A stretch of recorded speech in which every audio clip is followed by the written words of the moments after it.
of matches. She faces a barbed wire fence, a dog attack, and a conflict. The 17th hunter.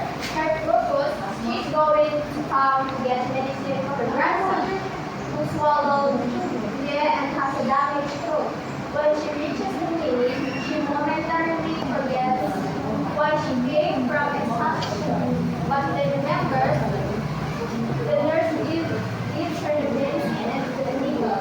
Phoenix decides to buy her grandson a small Christmas present. Okay, her win-win, her journey shows her depth, deep love, courage, and endurance. Connie Jones. Phoenix Jackson. Elderly black woman. Other mind, lovely relate, simulate, and secure. The hunter, a white man, who has taken up but also not there. The nurse, knows who Phoenix is. The nurse, knows Phoenix situation, treats her with a mix of the grandson,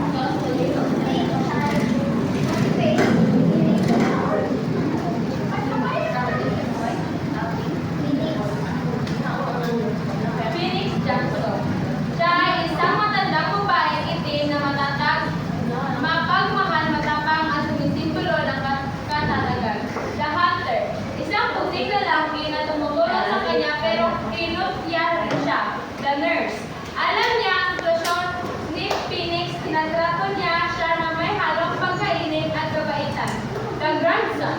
Isang masakit na bata na nag-uudyok sa paglalakbay ni Phoenix.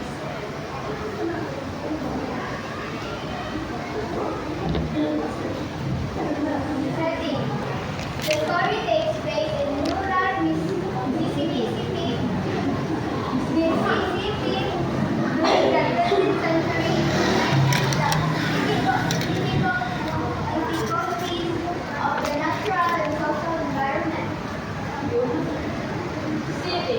Ang kwento ay nangyari sa rural Mississippi noong ika-20th century. Emphasis. Binibigyang din ito ang mga paghihirap na natural at social na kapaligiran. That a procedure. Phoenix begins here in her journey on a cold December morning. Rising upward, she faces difficult challenges and encounters people along the way. Climax. She reaches the clinic but momentarily forgets why she came. Only action. She remembers and receives the medicine. Resolution. She decides to buy her grandson a small gift and begins her journey home. Exposition. Nasimula si Phoenix sa kanyang paglalakbay sa isang malamig na umaga ng Disyembre. Rising action. Nagharap siya sa mga pisikal na hamon at nakakasulubong ang mga tao sa lahat. Climax. Nakarating siya sa klinika pero nakalimutan niyang saglit kung bakit siya pumunta. Uling action. Naalala niya ang talaga ang gamot. Resolution. Nagpasya siya bumili ng maliit na regalo para sa kanyang apo at nagsimula sa kanyang paglalakbay pauwi.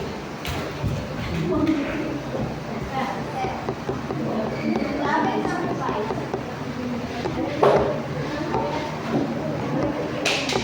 Love is sacrifice. My grandmother showed you in the face of hardship, the season and social inequality, and perseverance, the journey as a symbol of life, peace and time, applies today's strong. Formalist criticism. In a word path, Bureau employs symbolism, narrative structure, and characterization to convey depth of perseverance, love, and racial struggles. The word path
Okay, last na yan ha.